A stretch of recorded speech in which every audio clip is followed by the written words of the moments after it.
여러분 건강한 모습으로 뵙게 돼서 반갑습니다.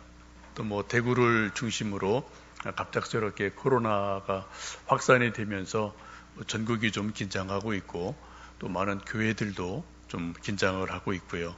또 이제 연세 높으신 분들 또 어린 아이들은 좀 이렇게 좀 조심스러워해서 좀 많이들 좀 나오지 못하신 것 같아요. 하여튼 여러분 빨리 좀 이 일이 잦아들고 또 좀 일상적인 정상 생활들이 되도록 기도하고 또 건강 조심하시면 좋겠습니다. 우리가 성경을 읽어보시면 어떤 성경 한 장이 특별하게 주제를 가지고 성경이 기록된 곳이 있습니다. 고린도전서 13장 하면은 사랑의 장이죠. 또 고린도전서 15장 하면은 부활의 장입니다.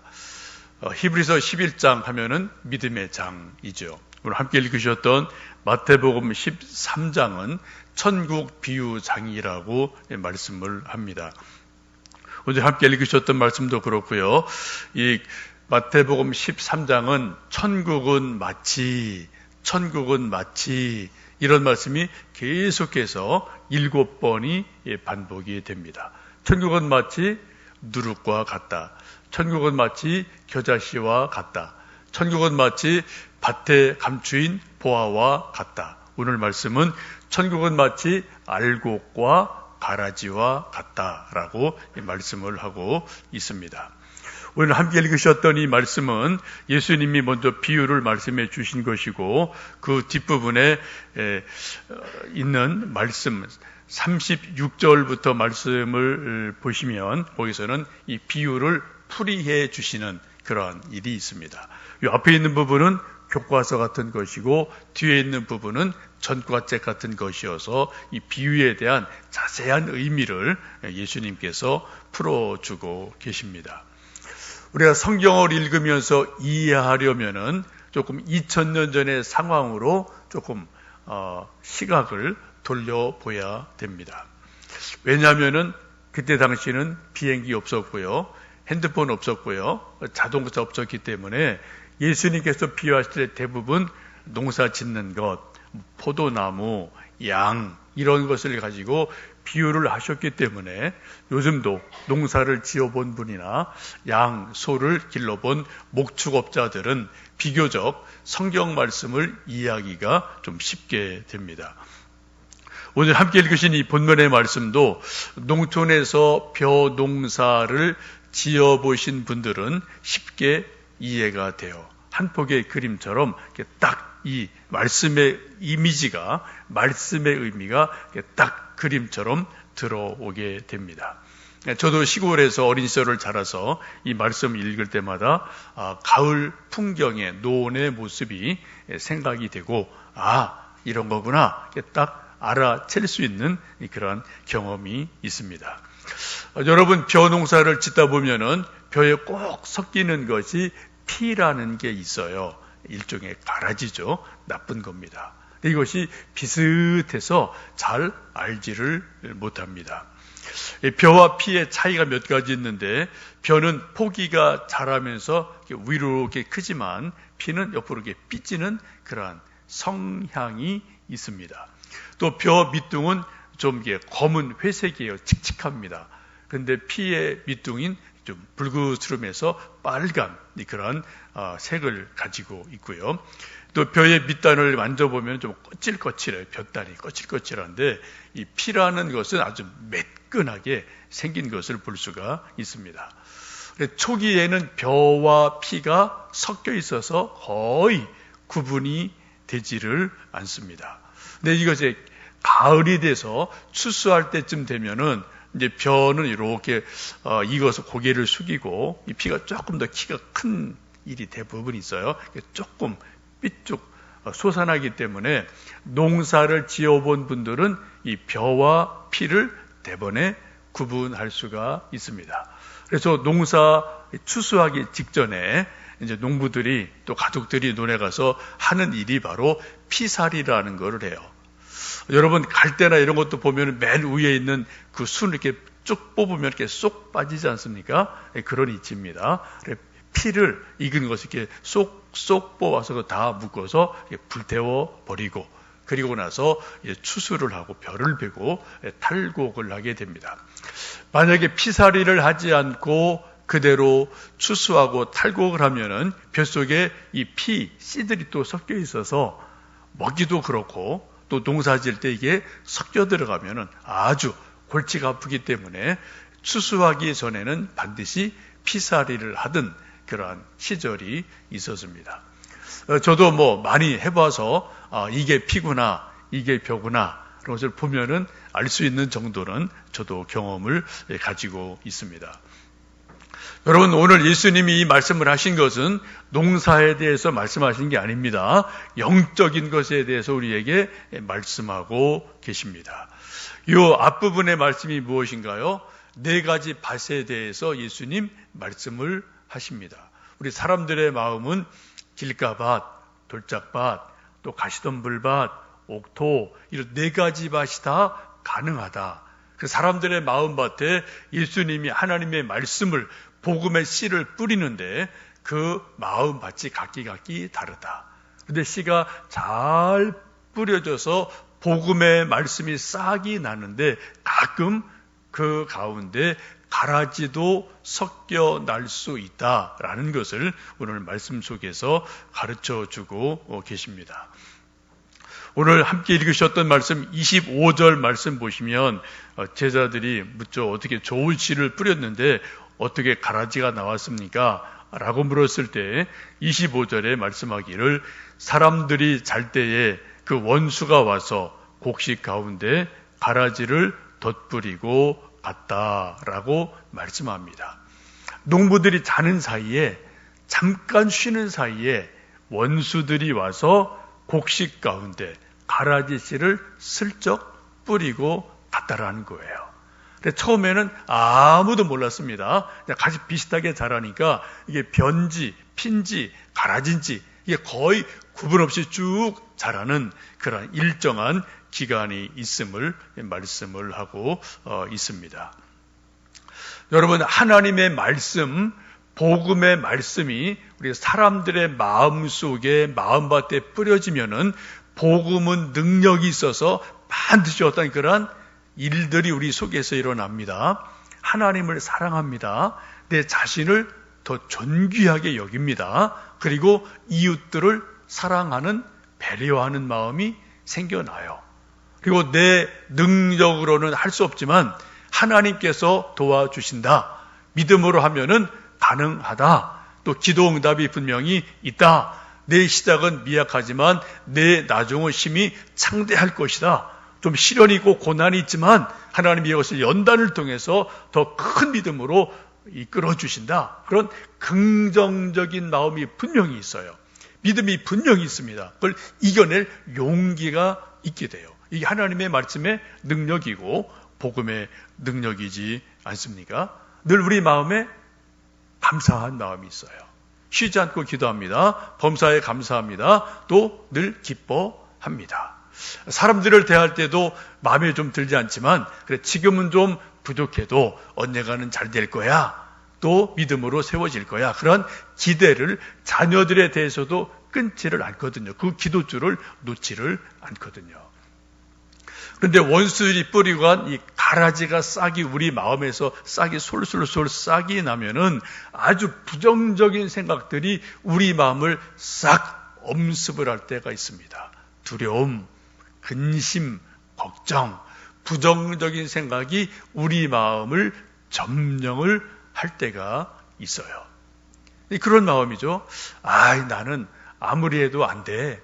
암만 기도해도 기도 안 돼. 기도 응답 없어. 하나님이 안 들으시는가 봐. 아이고 나는 뭘 해도 안 돼. 그런 부정적인 생각이 우리 마음속에서 솔솔솔 싹이 날 때가 있어요. 또 사람들에 대해서도 저 사람은 안 변해. 저 사람은 안 돼. 라고 X하는 그러한 마음이 우리 속에서 생겨납니다. 우리 또 아들, 딸들 볼 때 여러분 매번 마음에 쏙쏙 드나요? 그렇지 않을 때 많지 않습니까? 그때 그 아들, 딸 보고 아이고 쟤는 틀렸어. 쟤는 안 돼. 라는 부정적인 생각이 우리 속에 솟아나게 되고 그렇게 부정적인 말들이 나올 때가 종종 있게 됩니다. 마음이 흔들리고요. 긍정적인 마음, 하나님에 대한 신뢰, 미래에 대한 소망보다는 아이고 안 돼, 이제 뭐 끝났네 라는 부정적인 생각들이 우리 마음을 사로잡을 때가 있습니다. 하나님의 일을 하고 교회 섬길 때도 괜히 손해보는 것 같아요. 괜히 엉뚱한 일을 하는 것 같아요. 헛일을 하는 것 같아요. 이런 생각들이 우리 마음속에 슬그머니 스며들 때가 있거든요. 여러분, 이게 뭐라고요? 가라지가 씨를 싹 우리 마음속에 뿌리고 간 현상이고 결과라고 오늘 예수님은 분명히 말씀합니다.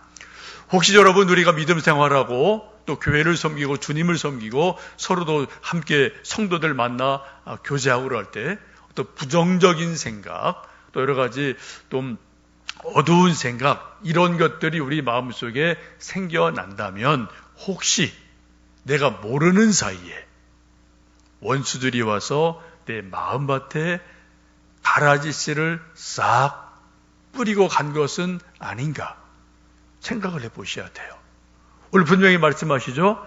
25절에 보시면 사람들이 잘 때, 우리가 늘 깨어있을 수 없거든요.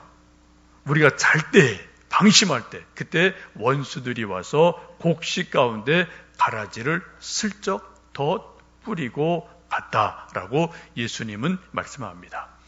혹시 그러한 생각이 들 때 우리는 자신을 성찰해 보아야 됩니다. 말씀에 비춰서 깊이 내 속을 들여다보고 정말 내가 믿음의 사람인가, 내가 깨어있는가를 내가 돌아보아야 되고, 그리고 목회자나 나보다 좀 믿음이 더 훌륭하다고 여겨지는 성도들, 선배들에게 가서 신앙적인 도움과 상담을 받는 것은 아주 중요한 일임에 틀림이 없습니다.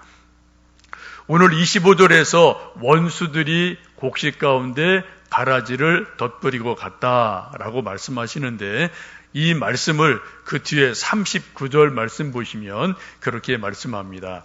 가라지를 뿌린 원수는 마귀다라고 말씀을 해요. 가라지 뿌린 원수가 누구라고요? 예수님 분명히 말씀합니다. 마귀다라고 말씀하세요. 여러분, 원수는 우리 동료가 아닙니다. 친구가 아닙니다. 우리 편이 아닙니다. 원수는 말 그대로 원수예요. 우리를 망하게 하고 우리를 넘어뜨리려는 세력이 원수라는 겁니다. 근데 원수가 뭐라고요? 마귀다라고 예수님 분명하게 그 정체를 가르쳐주고 계셔요. 이 마귀라는 존재는 여러분 인격적인 존재입니다. 실제하는 존재예요. 근데 우리가 그 마귀를 영적인 존재이기 때문에 우리가 쉽게 알기가 참 이게 어려운 존재예요. 마귀의 가장 큰 특징은 가장을 잘해요. 변장을 잘해요. 그래서 자기 정체를 드러내지 않는다라는 거죠. 구약에서는 이 마귀를 주로 사탄이라고 썼고, 신약에서 예수님은 이것을 마귀라고 말씀을 해 주셨습니다. 마귀의 정체를 가장 잘 아시는 분이 예수님이시죠. 왜요? 예수님께서 40일간 광야에서 금식하며 기도하실 때 마귀가 와서 예수님을 3번 시험을 합니다. 예수님, 배고프시죠? 이거 돌로 떡 만들어 드세요. 얼마나 친절한 말입니까? 또 그 다음에 3번을 계속 유혹을 하고 시험을 해요. 근데 예수님은 누구보다도 이 마귀의 정체를 정확히 아는 분이에요. 경험적으로 아시는 분이에요. 그래서 예수님 요한복음 8장에서 이렇게 말씀합니다. 너희는 너희 아비 마귀에게서 났으니 너희 아비의 욕심대로 너희도 행하고자 하느니라. 그는 처음부터 살인한 자요 진리가 그 속에 없으므로 진리에 서지 못하고 거짓을 말할 때마다 제 것으로 말하나니 이는 그가 거짓말쟁이요 거짓의 아비가 되었습니다. 여러분, 마귀의 정체가 뭐라고요? 그 속에 진리가 없다. 그는 거짓말쟁이다. 거짓말의 애비다. 라고 분명하게 말씀을 하고 있습니다. 예수님이 광야에서 금식하고 시험 당하실 때 마귀의 이 실체를 정확하게 경험하시고 꿰뚫어 보신 일이 있기 때문에 지금 마귀의 정체에 대해서 정확하게 말씀을 합니다. 우리는 흔히 마귀, 사탄 하면 이렇게 막 뿔이 달리고 막 흉측스럽고 막 무서워서 저쪽에서 오면 우리가 막 도망갈 것 같은 그런 것을 연상하기가 쉬운데 실제는 그렇지 않다는 겁니다. 여러분, 선악과가 어땠나요? 마귀가 아담, 이브에게 유혹하기에 건네준 선악과가 어땠습니까? 먹음직스럽고 보암직스럽고 지혜롭게 할 만큼 탐스러웠다라고 성경은 말씀해요. 이 겉의 모습은 아주 좋다는 거예요. 그럴듯하다는 거예요. 그런데 그 속에는 진리가 없어요. 그 속에는 죽음이 있습니다. 거짓이 있음을 예수님 분명하게 말씀하고 있습니다.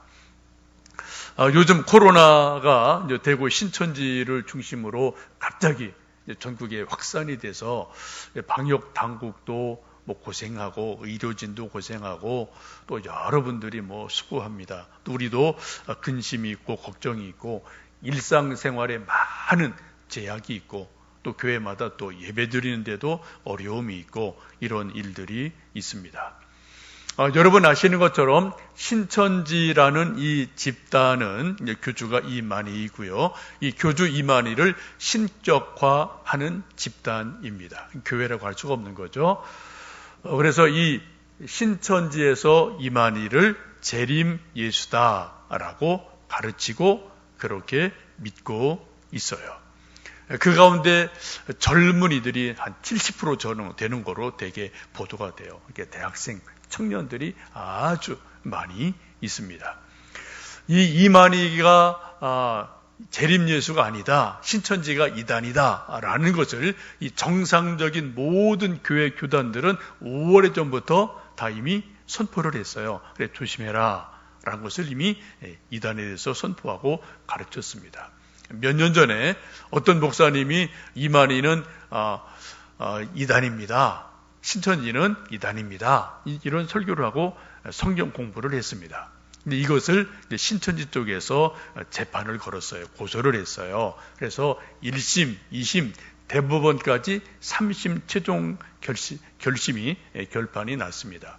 2017년도에 나온 그런 공판 기록이 있는데 거기 보면은 이 목사님 말한 게 옳다라고 대법원에서도 이만희 신천지 쪽이 이단이다라는 것을 최종적으로 일반 법원에서도 여러 자료 가지고 결정을 한 일이 있습니다. 여러분 자료 찾아보시면은 인터넷에 다 떠다니는 이런 자료들이 얼마든지 있어요. 여러분 그럼에도 불구하고 수많은 사람들이 수많은 대학생 청년들이 이 이단 이만희에게 신천지에게 속아 넘어가는 이유가 뭡니까? 겉으로 볼 때 그럴듯하다라는 거예요. 먹음직스럽고 보암직스럽고 성경을 정말 잘 가르치는 것 같고 우리 교회 목사님은 성경 모르는 게 많은데 이만희는 성경을 다 아는 것 같고 이렇게 접근을 한다는 거예요. 여기 사람들이 속아 넘어가요. 여러분 저도 성경 다 모릅니다. 이 세상에 성경 다 아는 사람은 절대로 없어요. 예수님 이외에는 없습니다. 심지어 사도 바울도 성경 다 모릅니다. 여러분 사도 바울이 3층 전에 놀라운 신비 체험을 하고 와서 기록한 성경에 뭐라고 말합니까? 내가 사람의 말로 다 기록할 수 없다. 여러분 사도 바울보다 성경 더 아는 사람이 있나요? 하나님 더 잘 아는 사람이 있나요? 세계 역사상 없어요. 근데 사도 바울도 내가 다 말로 할 수 없다. 여러분 고린도전서 13장에 뭐라고 또 고백합니까? 지금 우리가 보는 것은 희미한 것이다. 부분적으로 보는 것이다. 부분적으로 아는 것이다. 그러나 마지막 날에는 얼굴과 얼굴을 보는 것처럼 분명하게 알 것이다. 라고 사도 바울이 말씀했어요. 여러분 사도 바울보다 뛰어난 사람은 이 역사상 절대로 없습니다. 이단의 특징이 뭡니까? 근데 안다는 거예요. 다 안다는 거예요. 속 시원하게 다 풀어준다는 거예요. 이건 여러분 100% 이단입니다. 절대 그럴 수가 없어요. 근데 신천지가 이렇게 접근하거든요. 이게 교회에서 답답한 것도 있는 사람들이 또 여기에 유혹이 돼서 또 비읍뿌리를 그럴듯하게 하니까 거기 쏙 한번 넘어가면 이제 거기서 빠져나올 수 없는 일들이 일어나게 됩니다.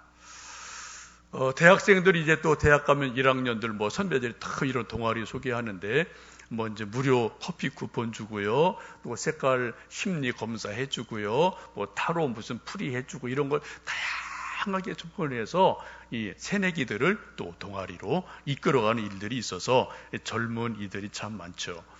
신천지의 특징은 정체를 드러내지를 않습니다.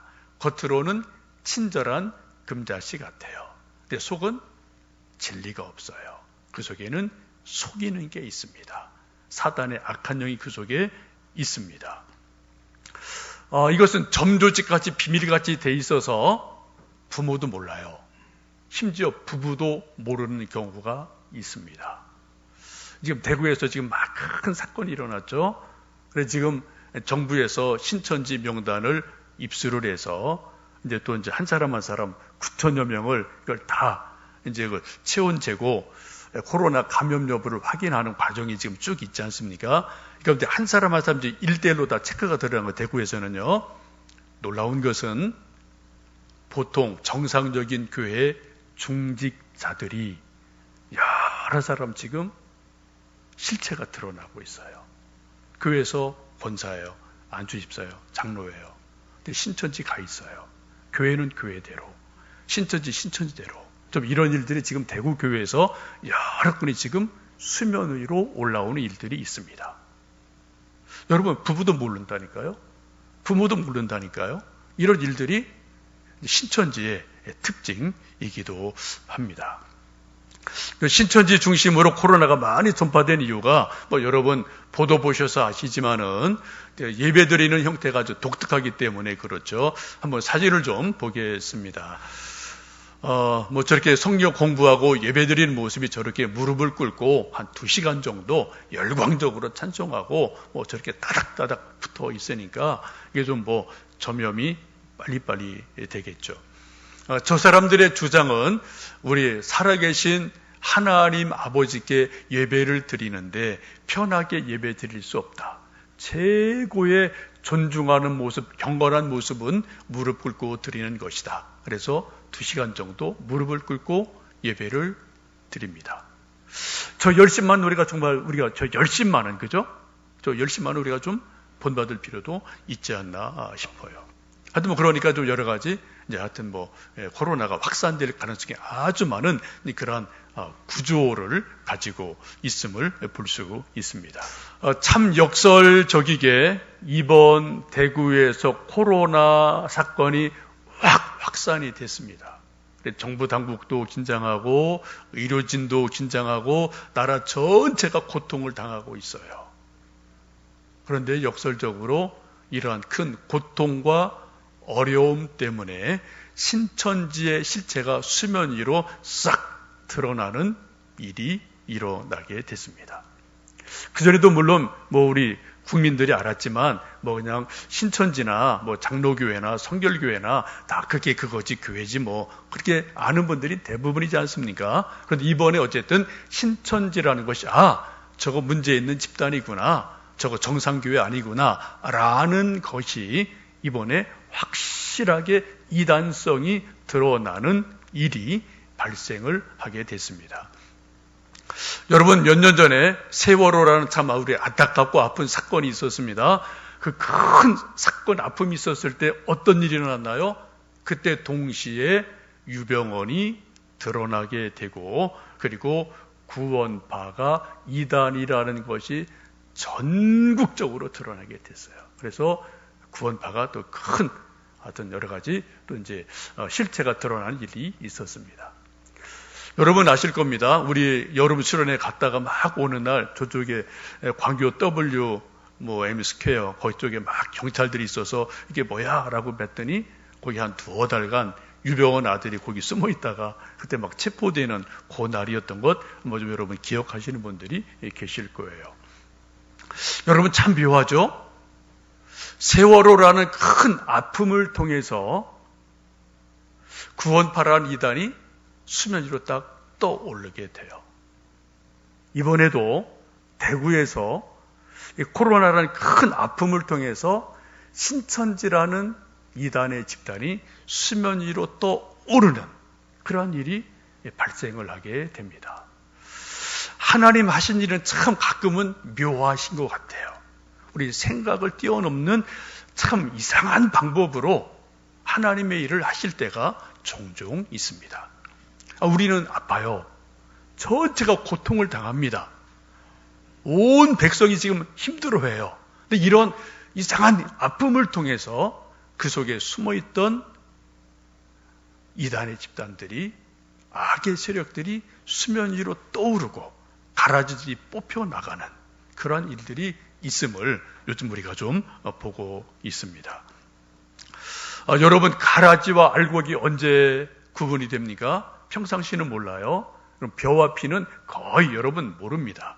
근데 그것이 언제 드러난다고요? 추수 때쯤 되면 그게 드러나요. 농사 지어본 분들 그거 아십니다. 초보면 그냥 알게 돼 있어요.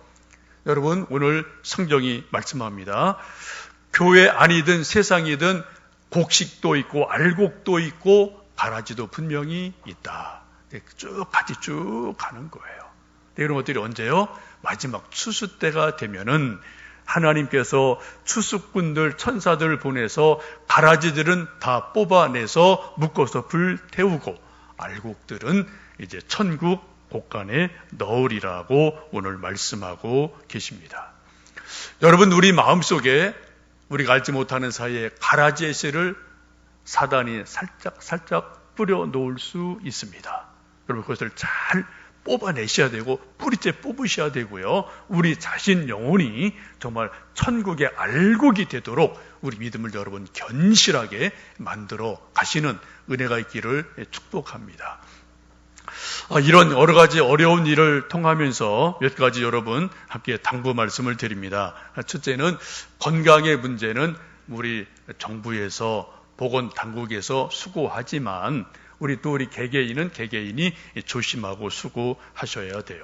첫 번째는 여러분 손 잘 쓰셔야 되고 대구 가지 마셔야 되고 당분간은 또 어려운 데는 여러분 안 가셔야 됩니다. 그래서 여러분 또 활동 반경을 좀 잘 최소화시키고 안정기 들어갈 때까지는 서로 조심하셔야 될 줄로 압니다.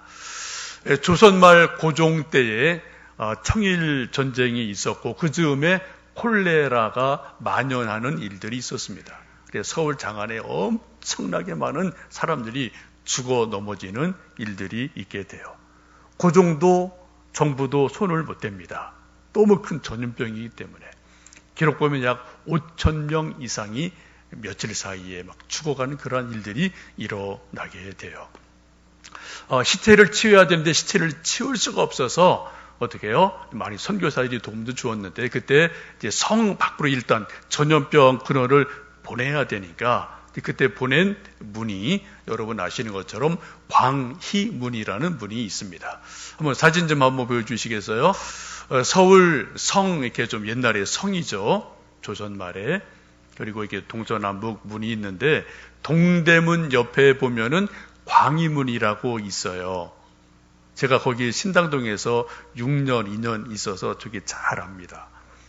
근데 광희문의 또 다른 이름이 시구문이에요. 시체를 조문으로 다 성 안에서 성 바깥으로 빨리빨리 치워야 되니까 시체를 하도 그 문으로 보내서 별명이 시구문이다라고 지금도 부르고 있습니다.